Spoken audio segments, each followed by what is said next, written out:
the moderator, but and I appreciate Justice Anderson, and I have no doubt that you all got a really good historical look at redistricting in the state of Minnesota.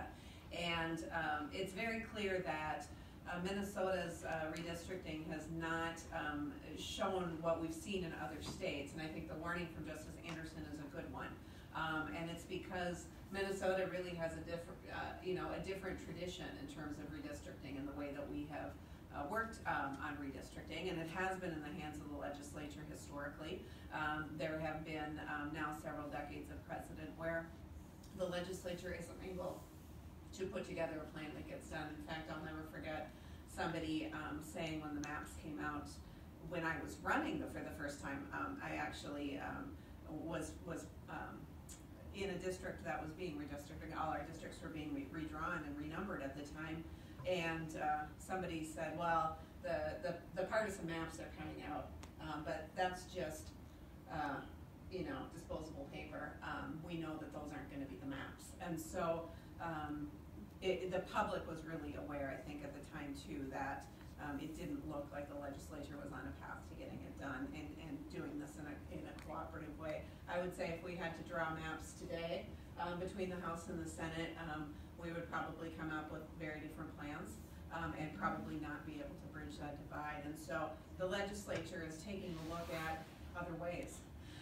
Not only to get the legislature to agree. I mean, I think that having the representatives who represent their districts and are supposed to be the voice for the people, that's a nice theory.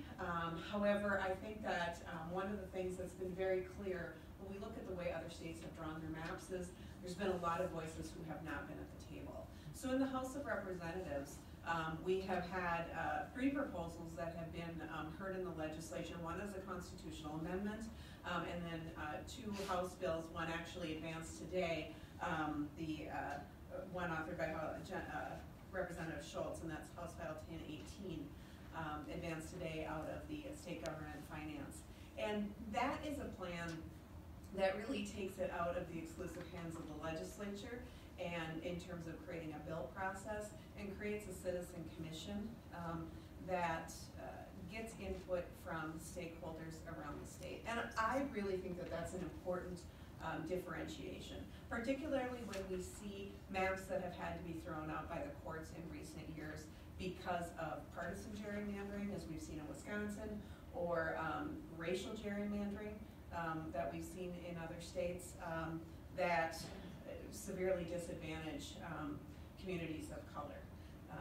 We have that history right here in Minnesota as well, where voices of communities of color have not been heard in electoral politics and have not been able to have a real voice in the legislature, and that's changing.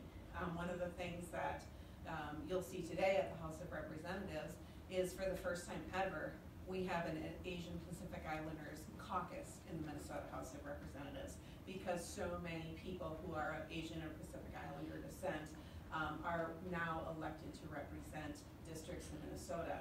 The same is true, first time ever, an African American caucus in the House of Representatives.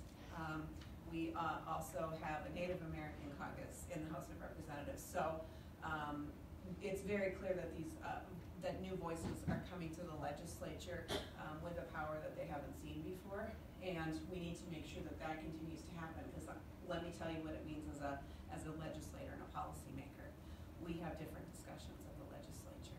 We are actually examining what to do about missing and murdered Indigenous women in the state of Minnesota. Minnesota is one of the top states in the country for trafficked Native American women, and we have been since the time I was a child. I don't know if that's been at the top of anybody's policy list in terms of concern, but the number of Minnesota women who are disappeared, who are of Native American descent, it's a real problem, and it's something that we're actually looking at it as a legislature for the first time, instead of people kind of wringing their hands or saying, that's too bad, and not really thinking about, are there solutions to these problems, are there root causes to these problems. The fact that Minnesota is a pipeline for human trafficking, that's a problem. And because we have more diverse voices, we have those issues being represented. Another issue that has gotten a lot more attention at the legislature this year is the problem of suspensions among preschoolers. Preschoolers, did you know preschoolers are more likely to be suspended from school than K-12 students are? Exactly. This is being brought to our attention by the African American Caucus, because guess who's more likely to get suspended? Children of African American descent and boys. So there's a gender issue and there's a cultural issue. This was not something that was brought up when we did not have this kind of diversity at the Capitol. African American women in the state of Minnesota are 248 times more likely to die in childbirth than white women. Those are the same statistics that existed during slavery. And it's an issue that the state legislature has not addressed. We've never had a bill